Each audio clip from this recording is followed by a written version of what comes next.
पारू या मालिकेच्या आजच्या भागात आपण पाहणार आहोत. अनुष्का अहिल्याला म्हणत असते की अहिल्या मॅडम, मला माझी आई आता फारशी आठवत नाही, पण तुम्हाला भेटून एक गोष्ट कळाली की ती नक्की तुमच्यासारखीच असेल. आणि ते ऐकून अहिल्याला खूप आनंद होतो. आणि मग त्यानंतर ती अनुष्काचे डोळे पुसत म्हणते की तू खरंच खूप हळवी आहेस, पण आता हे सगळं सोड आणि चेहऱ्यावर एक हसू आण. आणि त्यावर अनुष्कासुद्धा हसून हो म्हणते. आणि मग अहिल्या अनुष्काला सांगते की आमचा जो शाळेचा प्रोजेक्ट आहे तो प्रोजेक्ट तूच करायचा आहे. आणि ते ऐकून अनुष्का तर खूपच खुश होते. आणि मग त्यानंतर अहिल्या पारूला सांगते की अनुष्काला आवडतो तसा चहा तो बनवून आण. आणि मग ती मुद्दाम असंही म्हणते की मी तुला चहा बनवायला सांगितलं आहे, म्हणजे तुझं फक्त तेवढंच काम आहे असं नाही, तू किर्लोस्कर ग्रुप ऑफ कंपनीची ब्रँड ॲम्बॅसेडरसुद्धा आहे, हे लक्षात ठेव. आणि ते ऐकून सगळेच जण हसू लागतात. त्यानंतर मग अनुष्का तिच्या घरी निघून जाते. तर आदित्य, प्रीतम, अहिल्या, श्रीकांत आणि प्रिया बोलत बसतात. आदित्य तर अहिल्यावर खूपच चिडलेला असतो आणि तिला म्हणत असतो की आई, तू हे सगळं मला आधी का नाही ग सांगितलं? तुझा काही माझ्यावर विश्वास नाही आहे का? मला माहिती आहे तू कधीच चुकू शकत नाही, मग तरी तू असं का केलं? आणि त्यावेळी अहिल्या हसून म्हणते की आदित्य, अनुष्काने फक्त तिचं मत मांडलं होतं आणि त्यासाठी मी तिला शिक्षा कशी काय देईल? या घरामध्ये प्रत्येकाला आपापलं मत मांडण्याचा अधिकार आहे. मात्र अनुष्का जे बोलते ते वागते की नाही हे मला तपासून बघायचं होतं आणि म्हणूनच मी मुद्दाम हे सगळं काही केलं. तर श्रीकांतही हसतच आदित्याला सांगतो की ही तुला काल मुद्दामच भेटली नव्हती, कारण जर तू तिच्यासमोर आला असताना तर तिने काल रात्रीच तुला हे सगळं काही सांगितलं असतं, कारण ती तुझ्यापासून फार काळ काही लपवू शकत नाही. आणि ते ऐकून आदित्य तर डोक्यालाच हात लावतो. तर प्रीतम म्हणत असतो की हे सगळं खरं आहे, पण या सगळ्यात मी उगाचच बोलणी खाल्लीत. आणि ते ऐकून सगळेजण हसू लागतात. त्यानंतर मग आदित्य आणि प्रीतम त्यांच्या कामासाठी जातात. तर प्रिया अहिल्याला विचारत असते की अहिल्या मॅडम, तुम्हाला अनुष्काची परीक्षा घ्यावी असं का वाटलं? म्हणजे ती तुम्हाला आवडली आहे का? आणि त्यावेळी अहिल्या प्रियाकडे एक चिठ्ठी देत म्हणते की प्रिया, ही आहे माझी चिठ्ठी. तर प्रिया त्या चिठ्ठीवरचं नाव बघते तर ते नाव असतं अनुष्काचं आणि त्यामुळे ती खूपच खुश होते. आणि अहिल्याला विचारते की म्हणजे आदित्य सरांसाठी तुम्हालासुद्धा अनुष्का पसंत आहे का? आणि त्यावर अहिल्या म्हणते की हो प्रिया, आणि मी उद्याच जाऊन तिला मागणी घालणार आहे. आणि ते ऐकून प्रिया आणि श्रीकांतला तर खूप आनंद होतो. त्यानंतर किचनमध्ये पारू सावित्री काम करत असताना प्रिया त्या ठिकाणी येते. ती खूपच खुश असते आणि त्या दोघींना म्हणत असते की आज घरामध्ये आनंदाची बातमी आहे. फायनली अहिल्या मॅडमचं आणि अनुष्काचं भांडण मिटलंय. आणि त्यावर त्या दोघीही हसून हो म्हणतात. त्यानंतर प्रिया म्हणते की पारू, आज तू काही गोडाधोडाचं बनवणार आहेस की नाही? त्यावर पारू म्हणते की हो प्रिया मॅडम, मी आज नारळाच्या वड्या बनवणार आहे. तर प्रिया म्हणते की खूप छान, कारण आज तुझं गोडधोड बनवणं सार्थकी लागणार आहे. त्यामुळे पारू काय झालं ते विचारते. तर प्रिया म्हणत असते की खरं तर अहिल्या मॅडमने मला सांगितलं होतं की ही गोष्ट तू कोणालाही लगेच सांगू नको, पण तू आदित्य सरांची बेस्ट फ्रेंड आहे ना, म्हणून तुला सांगते. आणि मग त्यानंतर ती पारू आणि सावित्रीला सांगते की अहिल्या मॅडमनी आदित्य सरांसाठी अनुष्काला पसंत केला आहे आणि उद्याच त्या अनुष्काला आदित्य सरांसाठी मागणी घालणार आहेत. आणि ते ऐकून पारूला तर खूप वाईट वाटतं. नकळतपणे तिचे डोळे भरून येतात. पण प्रिया तिला म्हणत असते की बघ पारू, तुझेही डोळे भरून आले ना, अगं मैत्री अशीच असते, मला माहीत होतं तुलाही ही गोष्ट ऐकल्यावर खूप आनंद होईल. आणि मग त्यानंतर ती तेथून निघून जाते. तर पारू रडतच सावित्रीला मिठी मारते. सावित्री तिला समजावत शांत करण्याचा प्रयत्न करत असते. आणि मग ती पारूला म्हणते की अजूनही वेळ गेलेली नाही आहे, तू सगळ्यांना खरं काय आहे ते सांग. मात्र पारू म्हणते की नाही सावित्री आत्या, या घरातील माझी जागा मला माहीत आहे आणि आदित्य सरांसोबत लग्न करणं हे माझं स्वप्न कधीच नव्हतं. त्यामुळे काही झालं ना तरी मी माझी पायरी सोडणार नाही. आणि तिचं ते बोलणं ऐकून सावित्रीला वाईट वाटतं. ती पारूला समजावण्याचा प्रयत्न करत असते, पण पारू तिचं काही ऐकत नाही आणि पुढच्या तयारीला सुरुवात करते.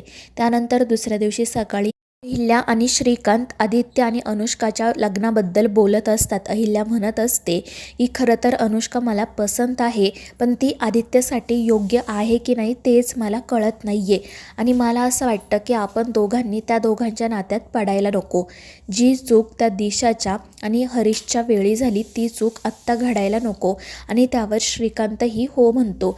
तर अहिल्याच्या मनात अनेक प्रश्न असतात. ती म्हणत असते की गुरुजींनी आपल्याला आदित्यच्या आयुष्यात कोणकोणती संकटं येणार आहेत त्याबद्दल तर सांगितलंच होतं. पण अनुष्का आदित्यसाठी योग्य आहे की नाही असा मला खरंच आता खूप मोठा प्रश्न पडला आहे. आणि त्यावर श्रीकांत म्हणतो की जर तुला एवढंच कन्फ्युजन असेल तर आपण गुरुजींसोबतच बोलून निर्णय घेऊयात. आणि मग त्यानंतर तो लगेच गुरुजींना कॉल करतो. अहिल्या त्यांना सांगते की आम्ही आदित्यसाठी काही मुली बघत आहोत आणि एक मुलगी मला पसंत पडली आहे, पण ती त्याच्यासाठी योग्य आहे की नाही मला कळत नाही आहे. तर ते गुरुजी म्हणतात की अहिल्यादेवी, तुम्ही आदित्यच्या लग्नाची काही काळजी करू नका. त्याची होणारी बायको त्याच्यासाठी योग्यच असणार आहे. तिच्यामुळे त्याचा भाग्योदय होणार आहे आणि ती जर त्याच्यासोबत असेल ना तर त्याच्यावर कोणतंही संकट येणार नाही. त्यामुळे तुम्ही काही काळजी करू नका. मी तिकडे आल्यानंतर आपण बोलूयात. आणि त्यावर अहिल्यासुद्धा आनंदाने हो म्हणते. आणि तितक्यात पारू त्या ठिकाणी येते की श्रीकांत अहिल्याला सांगते की खाली सगळेजण तुमची वाट बघतायत. त्यावर ते दोघेही हो म्हणतात. अहिल्या पारूला सांगते की आज तू सुद्धा आमच्यासोबत अनुष्काच्या घरी यायचं आहे. आणि त्यावर पारूसुद्धा हो म्हणते. मात्र श्रीकांत अहिल्याला म्हणतो की आज तुम्ही सगळेजण जाऊन या, माझी एक महत्त्वाची मीटिंग आहे. आणि त्यावर अहिल्या हो म्हणते. त्यानंतर मग घरातील सगळेच जण अनुष्काला भेटण्यासाठी तिच्या घरी जातात. अनुष्का आनंदाने सगळ्यांचं वेलकम करते, मात्र ती दामिनीकडे बघतही नाही. त्यामुळे दामिनी चिडते. त्यानंतर अनुष्का तिच्या मामीची ओळख करून देताना म्हणते की ही माझी आई. मात्र तितक्यात दामिनी म्हणते की तू तर म्हणाली होतीस ना की तुला आई वडील नाही आहेत. त्यावर अनुष्का म्हणते की हो, कारण मामीनेच मला लहानाचं मोठं केलं आहे आणि ती मला माझ्या आईच्या जागीच आहेत. आणि मग त्यानंतर अनुष्का तिच्या मामीला सगळ्यांची ओळख करून देते. ती प्रत्येकाबद्दल तिच्या मामीला भरभरून सांगत असते, बोलत असते. आणि त्यामुळे सगळेच जण खूप खुश होतात. आणि मग त्यानंतर जेव्हा अनुष्का आदित्यची ओळख करून देते तेव्हा तिची मामी पटकन म्हणते की हे तर तेच आहेत ना ज्यांचे फोटो तू दिवसभर मोबाईलमध्ये बघत असते.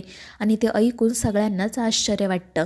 त्यानंतर अनुष्का तिच्या मामीला पारूकडे घेऊन जात म्हणते की ही सगळ्यात महत्त्वाची व्यक्ती आहे पारू, जी किर्लोस्कर ग्रुप ऑफ कंपनीची ब्रँड ॲम्बॅसिडर आहे.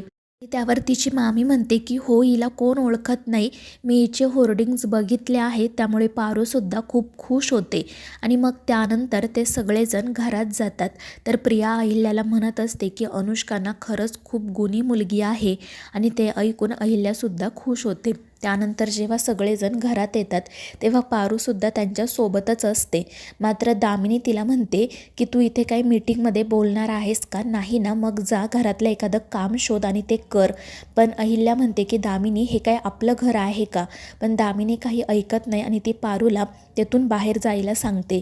त्यानंतर पारू त्या अनुष्काच्या मामीकडे जाते आणि तिला काही काम आहे का ते विचारते. पण त्या म्हणत असतात की अगं, तू आमच्या घरी पाहुणी म्हणून आली आहेस आणि घरातली कामं करायला खूप नोकर चाकर आहेत, तू काही करायची गरज नाही आहे. पण तितक्यात दामिनी त्या ठिकाणी येत म्हणते की ही सुद्धा आमच्या घरातली एक नोकरच आहे. तर ती मामी म्हणत असते पण ही तर मॉडेलिंग करते ना. तर दामिनी हसतच म्हणते की जेव्हा आमच्या घरात कमी भांडी धुवायला असतात तेव्हाच ही मॉडेलिंग करते, नाही तर आमच्या घरात अगदी स्वयंपाक करण्यापासून लादी पुसण्यापर्यंत सगळं काही करते.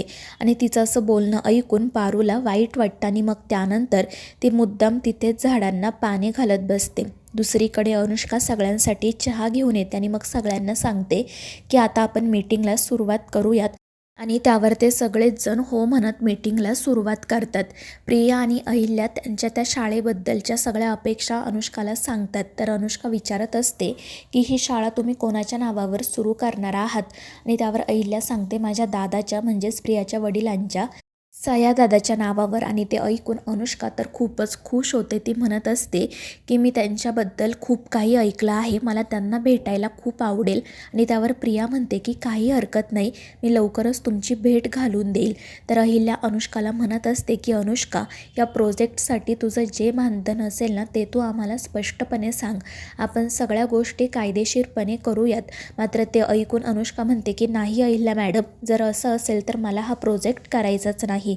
तर मित्रांनो, या मालिकेच्या पुढील भागांच्या अपडेटसाठी आपल्या चॅनेलला सबस्क्राईब करा.